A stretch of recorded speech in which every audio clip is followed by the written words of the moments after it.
مولانا رومی فرماتے ہیں گرن تان گرید ابر کہ خندد چمن تان گرید طفل کہ جوشد لبن بادل نہ روئے تو پھول نہیں کھلتے. یہ بارش کا ہونا بادلوں کا رونا قرار دیا، وہ شاعرانہ استعارہ ہوتا ہے نا.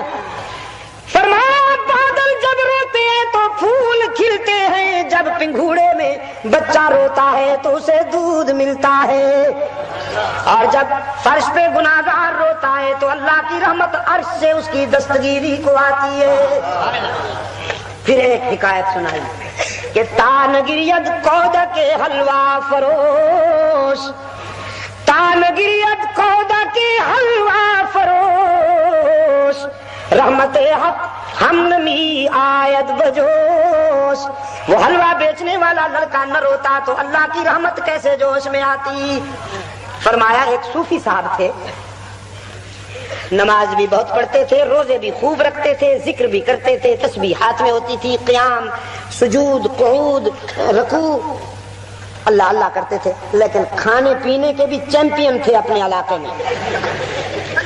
کوئی مقابلہ نہیں کر سکتا تھا حضرت صاحب کا کھانے پینے میں. ماشاءاللہ خوب پلے ہوئے، کبھی بٹیرے بھونے جا رہے ہیں، کبھی مچھلی فرائی ہو رہی ہے، کبھی مرغا تڑپ رہا ہے، کبھی بکرے کے گلے پہ خنجر پھر رہا ہے، کبھی سویٹ ڈش تیار ہو رہی ہے، کبھی فروٹ لائے جا رہے ہیں، دسترخوان بھرا رہتا تھا.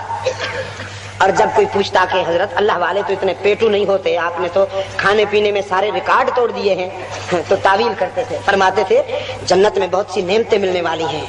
سنا نہیں تم نے؟ ان گنت بے شمار نعمتیں ملنے والی ہیں، اگر ابھی سے ہمیں ان کو ہضم کرنے کی مشق نہ ہوئی تو وہ ہضم کیسے ہوں گی؟ میں تو ریہرسل کر رہا ہوں ابھی. تعویل کے تو بادشاہ ہوتے ہیں. اب اس قدر خوش خوراکی کے لیے جیب تو کفالت کر نہیں سکتی تھی، قرضہ لینا پڑتا تھا حضرت صاحب کو. علاقے والوں کے مقروض رہتے تھے. طبیعت خراب ہو گئی، بیمار ہو گئے حضرت، اور سنجیدہ بیمار ہو گئے. قرض خواہوں نے سوچا حضرت کی طبیعت بہت خراب ہے، کہیں حضرت کے ساتھ ہمارے قرضے کی رقم بھی مدفون نہ ہو جائے، لحد میں نہ اتر جائے، تو جاؤ ذرا تقاضا کر لو، قرضہ تو مل جانا چاہیے. قرض خواہ اکٹھے ہو کر آئے. حضرت نے جو دیکھا قرض خواہ آ رہے ہیں، چادر تان کر سو گئے، سکوت مرگ طاری کر لیا.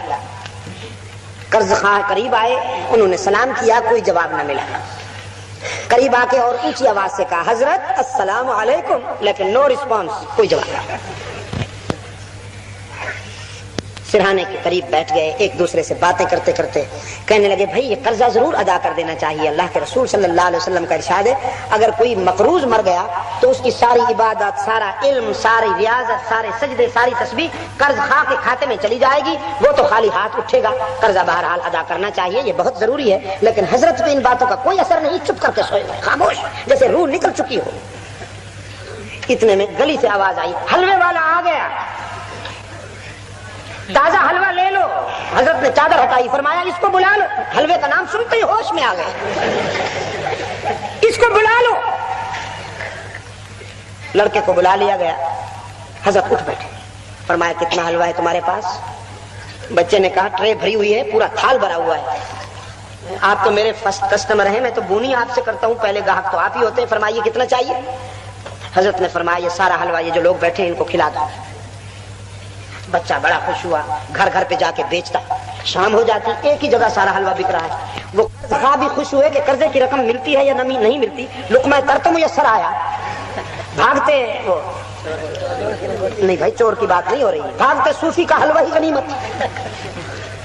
خوب حلوہ کھایا، پہلو بدل کے حلوہ کھایا. حضرت نے بھی تناول فرمایا جب حلوہ کھایا جا چکا، تھال خالی ہو گیا، تو حسب سابق حضرت نے چادر تان لی، پھر خاموشی اختیار کر کے سو گئے. وہ لڑکا کھڑا ہے انتظار میں کہ ابھی حضرت پیسے دیں گے. دیر تک جب کچھ نہ ملا تو کہنے لگا حضرت وہ میرے پیسے؟ کوئی جواب نہیں ملا. ذرا اونچی آواز سے کہا جی وہ میرے حلوے کے پیسے؟ کوئی جواب نہ ملا. پاؤں چھو کے ہلایا، حضرت وہ میرے حلوے کے پیسے؟ کوئی جواب نہ ملا. جو لوگ قرضے والے بیٹھے تھے کہنے لگے برخوردار ہم کورس میں ڈیمانڈ کر کر کے تھک گئے، ہماری تو سنی نہیں جاتی، تیری یہ ننھی ننھی چوں چوں کون سنتا ہے بیٹا، ان اللہ مع الصابرین پر عمل کرو، صبر کرو، آج کچھ ملنے کا نہیں ہے، حضرت صرف لینا جانتے ہیں، دینا نہیں جانتے۔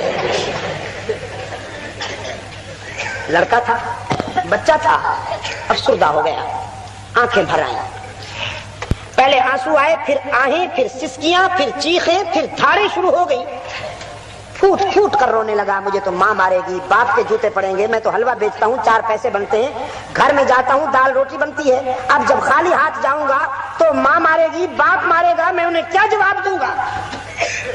پھوٹ پھوٹ کر وہ بچہ رو رہا ہے، بچہ رو رہا ہے اور صوفی سو رہا ہے، کوئی اثر نہیں۔ اتنے میں ایک آدمی، دروازہ کھلا، ایک آدمی روپوں سے بھرا ہوا ٹرے لے کر داخل ہوا، کہنے لگا حضرت یہ ہدیۃ لایا ہوں، قبول فرمائیے، یہ آپ کے ہیں، جہاں آپ چاہیں خرچ کریں۔ حضرت اٹھ بیٹھے، روپے وصول کر لیے، بچے کو حلوے کی رقم دی، قرض خواہوں کا قرض ادا کیا جو بچے جیب میں ڈالے۔ وہ لوگ جب جانے لگے قرض خواہ تو کہنے لگے حضرت شکریہ، رقم تو آپ نے ادا کر دی، لیکن بات صرف اتنی ہے کہ جو آپ نے بٹن دبا کر آدمی بلا لیا نا روپوں والا، پہلے ہی بٹن دبا دیا ہوتا، نہ ہم بے قرار ہوتے، نہ لڑکا روتا، یہ ذرا بٹن دبانے میں آپ نے دیر نہیں کر دی۔ فرمانے لگے بٹن دبانے کی بات نہیں ہے میاں، اللہ سے مانگنے کی بات ہے۔ بات یہ ہے کہ جب تم آئے قرضہ مانگنے کے لیے، میری جیب میں تو تھا کچھ نہیں کہ میں ادا کر سکتا، اللہ سے مانگنے کا سلیقہ نہ مجھے آتا تھا، اور تم میں سے تو کوئی ایک بھی ایسا مجھے نظر نہیں آیا کہ جو روئے اور اللہ سے مانگے، تم تو ایک سے ایک بڑھ کر خراٹ نظر آیا۔ پھر میں نے یہی ترکیب مناسب سمجھی کہ اس بچے سے حلوہ کھا لیا جائے، جب پیسے نہیں ملیں گے تو یہ روئے گا، اور جب یہ روئے گا تو اللہ کی رحمت ضرور جوش میں آئے گی۔ اس بچے کے رونے کی وجہ سے اللہ کی رحمت جوش میں آئی ہے، اس نے میری مشکل بھی آسان کر دی، اللہ نے تمہاری مشکل بھی آسان کر دی۔ میاں وال راجا کے دوستو یقین کیجئے، ہمیں مانگنے کا سلیقہ نہیں آتا، ورنہ اللہ کے خزانوں میں کمی نہیں ہے، اس کی دین میں بھی کمی نہیں ہے۔ فرمایا قل یا عبادی الذین اسرفوا علی انفسہم لا تقنطوا من رحمت اللہ۔ واشی بن حرب نے رحمت عالم صلی اللہ علیہ وسلم کے دستے حق پرست پر ہاتھ رکھ کے ایمان اور اسلام قبول کر لیا، کہنے لگا اللہ کے رسول آج کے بعد میں آپ کے رضا کاروں میں جیوں گا، ہر سانس آپ کی اطاعت میں گزرے گی۔ رحمت عالم صلی اللہ علیہ وسلم نے بازو کھول لیے، فرمایا آؤ واشی میں تجھے مبارکباد دیتا ہوں، آج تیری جہنم جنت سے بدل گئی۔ قرآن کریم نے فیصلہ کیا آج کے بعد واشی صرف واشی نہیں کہلوائے گا، رضی اللہ تعالی عنہ کا کریڈٹ ملے گا۔